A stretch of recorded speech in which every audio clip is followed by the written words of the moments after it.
ጤና ይስጥልን የቻናላችን ቤተሰቦች አዳዲስ መረጃዎችን ይዘን ቀርበናል። በቅድሚያም አንኳር ጉዳዮችን አስቀደምኩ። ተወዳጁ ኮሜዲያን በረከት በቀለ ፍልፍሉ በድንገተኛ የጤና እክል ስትሮክ ምክንያት በአሁኑ ወቅት በሆስፒታል በሕክምና ላይ እንደሚገኝ ተረጋገጠ።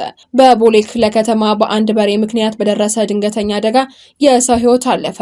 ፖሊስ በወሰደው እርምጃ በሬው ተጨማሪ ጉዳት ሳያደርስ መቆጣጠር መቻሉን አስታውቋል። መረጃውን ይዘናል። በአሶሳ ሰርገኞችን ያሳፈረ ተሽከርካሪ በመገልበጡ የሁለት ሰዎች ሕይወት አለፈ። መረጃውን ይዘናል። የትንሳኤ በዓልን ምክንያት በማድረግ ከጂንካ ማረሚያ ተቋም 81 ታራሚዎች ተፈቱ። ተጨማሪ አለን።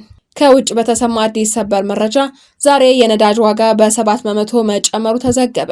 በዓለም አቀፍ ገበያ የነዳጅ ዋጋ የ7 በመቶ ጭማሪ ማሳየቱ ተገልጿል። በዚህ መሰረት አንድ በርሚል ድፍድፍ ነዳጅ $104 ደርሷል። ተጨማሪ መረጃ ይዘናል። የተርኪው ፕሬዝዳንት ረሲፕ ጣይብ ኤርዶሃን በእስራኤል ላይ ወታደራዊ ጣልቃ ገብነት እንደሚያደርጉ አስጠነቀቁ። መረጃዎችን ይዘናል። አክብሮታዊ ሰላምታችን በያላችሁበት ድረስ የቻናላችን ቤተሰቦች አዳዲስ መረጃዎችን ይዘን ቀርበናል። እንድትከታተሉን እየጋበዝን ላይክ በማድረግ ማድመጥ እንድትጀምሩ በአክብሮት እንጠይቃለን። በቀጥታ ወደ መረጃዎቹ። ተወዳጁ ኮሜዲያን በረከት በቀለ ፍልፍሉ በሕክምና ላይ ይገኛል። በኢትዮጵያ የጥበብ ዘርፍ በተለይም በኮሜዲው ዘርፍ ትልቅ አሻራ ያሳረፈው ተወዳጁ ኮሜዲያን በረከት በቀለ ፍልፍሉ በድንገተኛ የጤና እክል ስትሮክ ምክንያት በአሁኑ ወቅት በሆስፒታል በሕክምና ላይ እንደሚገኝ ተረጋግጧል። ፍልፍሉ ለብዙ ዓመታት በሳቅና በደስታ ህዝቡን ሲያዝናና የቆየ የጥበብ ሰው እንደመሆኑ መጠን በዚህ ፈታኝ ወቅት የሁላችንም ድጋፍና ጸሎት ያስፈልገዋል። ፈጣሪ ወደ ቀደመ ጤናው እንዲመልሰውና ለውድ ባለቤቱና ለልጆቹ እንዲያተርፈው በጸሎታችሁ እንድታስቡትን በአክብሮት እንጠይቃለን። የፈጣሪ ምሕረትና ቸርነት እንዳይለየው በፍጥነት አገግሞ ወደ ቤተሰቡና ወደ ወደደው የጥበብ ስራው እንዲመለስ ልባዊ ምኞታችን ነው። በቦሌ ክፍለ ከተማ በአንድ በሬ ምክንያት በደረሰ ድንገተኛ አደጋ የሰው ሕይወት አለፈ። በአዲስ አበባ ከተማ ቦሌ ክፍለ ከተማ ወረዳ 6 ጆኒ ጋራጅ ተብሎ በሚጠራው አካባቢ በሚያዝያ 4 ቀን 2018 ዓ.ም ጠዋት ላይ በበሬ ምክንያት በደረሰ ድንገተኛ አደጋ የአንድ ሰው ሕይወት ማለፉ ተገልጿል። በዚህ አደጋም የ59 ዓመት ግለሰብ በበሬ ተወግተው ሕይወታቸው ያለፈ ሲሆን በሌላ ሰው ላይም ጉዳት ደርሷል። ፖሊስ በወሰደው እርምጃም በሬው ተጨማሪ ጉዳት ሳያደርስ መቆጣጠር መቻሉን አስታውቋል። የአዲስ አበባ ፖሊስ ጠቅላይ መምሪያ በደረሰው አደጋ የተሰማውን ጥልቅ ሐዘን ገልጾ መሰል አደጋዎች እንዳያጋጥሙ የቤት እንስሳትን በሚያዙበት ወቅት ሆነ በሌሎች አጋጣሚዎች ህብረተሰቡ ተገቢውን ጥንቃቄ እንዲያደርግ አሳስበዋል። በአሶሳ ሰርገኞችን ያሳፈረ ተሽከርካሪ በመገልበጡ የሁለት ሰዎች ሕይወት አለፈ። የአሶሳ ዞን ፖሊስ መምሪያ እንዳስታወቀው በአሶሳ ዞን በኡራ ወረዳ በደረሰ የትራፊክ አደጋ የሁለት ሰዎች ሕይወት ሲያልፍ በስድስት ሰዎች ላይ ደግሞ የአካል ጉዳት መድረሱን የአሶሳ ዞን ፖሊስ መምሪያ አስታውቋል።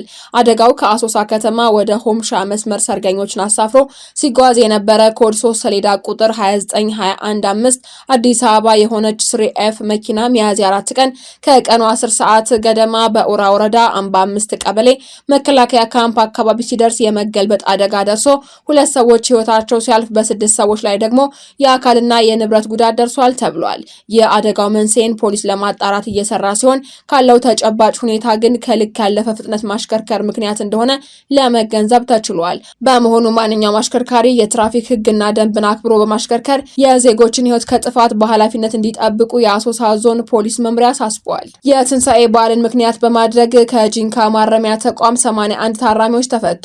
በደቡብ ኢትዮጵያ ክልል መንግስት ማረሚያ ፖሊስ ኮሚሽን የጂንካ ማረሚያ ፖሊስ ተቋም የ2018 ዓመተ ምህረት የትንሳኤ በዓልን ምክንያት በማድረግ 81 ታራሚዎች ይቅርታ ተደርጎላቸው መፈታታቸውን አስታውቋል።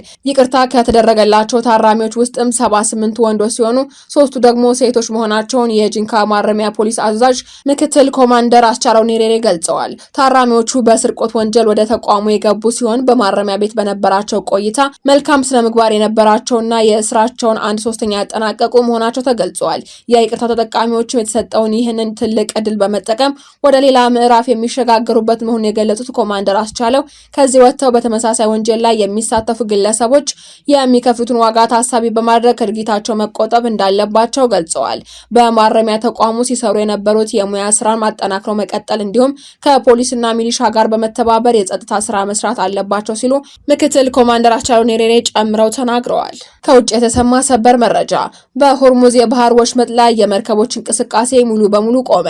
የአሜሪካው ፕሬዝዳንት ዶናልድ ትራምፕ በኢራን ወደቦች ላይ የባህር እገዳ በዓለም የነዳጅ ንግድ ቁልፍ በሆነው የሆርሙዝ የባህር ወሽመጥ ላይ የሚደረግ ማንኛውም አይነት የመርከብ እንቅስቃሴ ወዲያውን መቋረጡ ተገልጿል። በለንደን የሚገኘው ሎይድስ ሊስት የተባለው የባህር ላይ መረጃ ተቋም እንደገለጸው ቀደም ሲል ቀንሶ የነበረው የመርከቦች ፍሰት አሁን ላይ ሙሉ በሙሉ ወደ መቆም ተሸጋግሯል። እገዳው ዛሬ ሰኞ ጀምሮ ተግባራዊ እንደሚሆን መታወቁን ተከትሎ በወሽመጥ ውስጥ የነበሩ መርከቦች አቅጣጫቸውን በመቀየር ወደ መጡበት እየተመለሱ ይገኛሉ ተብሏል። ይህ ከፍተኛ ወታደራዊ እርምጃ የተወሰደውን ባለፈው ቅዳሜ በፓኪስታን መዲና ኢስላማባድ በአሜሪካና በኢራን መካከል የተደረገው የቀጥታ የሰላም ንግግር ያለምንም ስምምነት በመጠናቀቁ ነው። አሜሪካ በአካባቢው የተቀበሩ የባህር ላይ ፈንጂዎችን የማጽዳት ስራዎችን ያጠናከረች ሲሆን ኢራን ዓለም አቀፍ የውሃ መስመሩን ለመክፈት የገባችውን ቃል አልጠበቀችም የሚል ክስ ማቅረባለች። በሌላ በኩል ይህንን የአሜሪካን ኢራን ውጥረት ተከትሎ የሩሲያው የውጭ ጉዳይ ሚኒስትር ሰርጌይ ላቭሮቭ ለ2 ቀናት ጉብኝት ነገ ማክሰኞ ወደ ቤጂንግ እንደሚያመሩ ተገልጿል። ይህም በምስራቁ ዓለም ያሉ ሀያላን በጉዳዩ ላይ ያላቸውን አቋም ለማጠናከር እንደሆነም ይታመናል። የሆርሙዝ የባህር ወሽመጥ የዓለምን የነዳጅ ፍላጎት ሲሶ ወይም 1/3 የሚጓጓዝበት መስመር በመሆኑ የእንቅስቃሴው መቆም በዓለም አቀፍ ነዳጅ ዋጋና በሸቀጦች አቅርቦት ላይ ከፍተኛ ዋጋ ንረት ሊያስከትል ይችላል የሚል ስጋት ነግሷል። ቱርክ እስራኤልን በወታደራዊ ኃይል እወራታለሁ ስትል ዛተች። በመካከለኛው ምስራቅ ያለው ቀውስ አዲስ መልክ ይዟል። የተርኪው ፕሬዝዳንት ረሲፕ ጣይብ ኤርዶሃን እስራኤል በሊባኖስ ላይ የምታካሄደውን ጥቃት ተከትሎ አገራቸው ወደ እስራኤል ወታደሮቿን ልታስገባ እንደምትችል በይፋ አስጠንቅቀዋል። ፕሬዝዳንት ኤርዶሃን የእስራኤሉን ጠቅላይ ሚኒስትር ቤንያሚን ኔታንያሁን በደምና በጥላቻ የታወሩ ሲሉ በጽኑ ወቅሰዋቸዋል። ኤርዶሃን በንግግራቸው ላይ ልክ ሊቢያና ካራባክ እንደገባ ነው ሁሉ ወደ እስራኤልም ልንገባ እንችላለን ብለዋል። ይህን ለማድረግ ምንም ምክንያት የለንም ሲሉም ዝተዋል።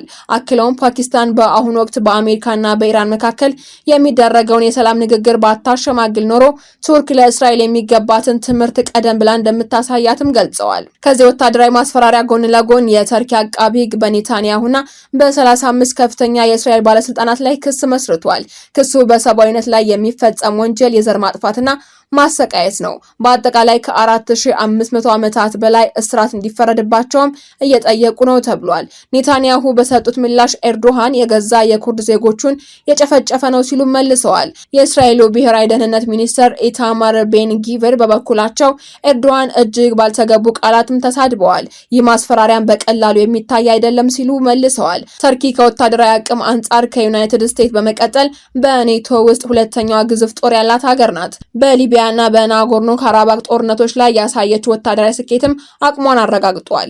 በቅርቡ በሶሪያ የአሳድን አገዛዝ የጣሉትን ኃይሎች በመደገፍም ቀጠናዊ ተጽዕኖን አሳድጋለች።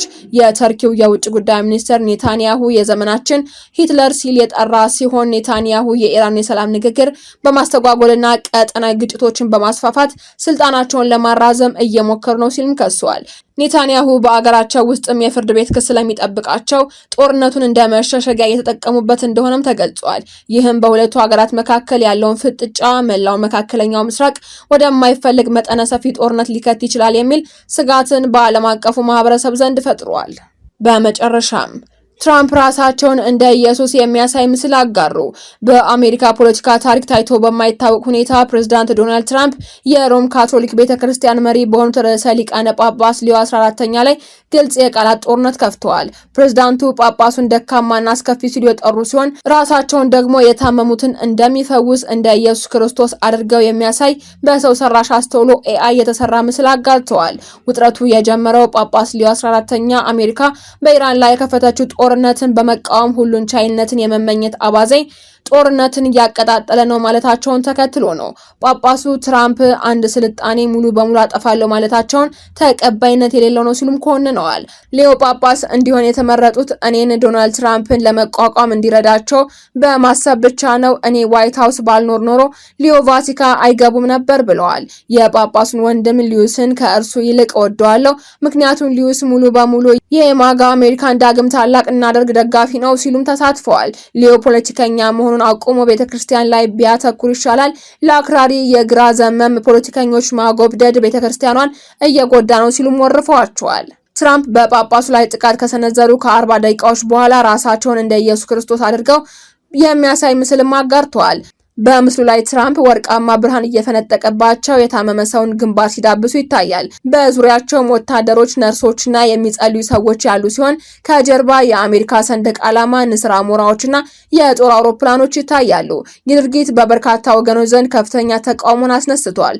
ማርጆሪ ቴይለር ግሪን የቀድሞዋ የትራምፕ ታማኝ ደጋፊ የነበረች ስትሆን ድርጊቱን በጽኑ አውግዛለች። ትራምፕ ራሳቸውን እንደ ኢየሱስ ክርስቶስ አድርገው መሳላቸው ሰይጣናዊ ድርጊት ነው፣ በኦርቶዶክስ ፋሲካ ዕለት ጳጳሱን መሳደባቸውም ተገቢ አይደለም በማለት እቃወማለሁ፣ እጸልይበታለሁም ብላለች። የአሜሪካ ካቶሊክ ጳጳሳት ጉባኤ ፕሬዝዳንት ሊቀ ጳጳስ ፖል ኮኬልም በሰጡት መግለጫ ፕሬዝዳንቱ በቅዱስ አባታችን ላይ እንዲህ ያለ አሳፋሪ ቃል በመጠቀማቸው አዝኛለሁ ብለዋል። ጳጳሱ የትራምፕን ተቀናቃኝ ወይንም ፖለቲከኛ አይደሉም፣ የክርስቶስ እንደራሴ እንጂ ብለዋል። ጣሊያናዊው የታሪክ ምሁር ማሲሞ ፋጂዮሎ ሂትለር ወይንም ሞሶሎኒ እንኳን እንዲህ በግልጽና በአደባባይ ጳጳሱን ተሳድበው አያውቁም ሲሉም የሁኔታውን አሳሳቢነት ገልጸዋል።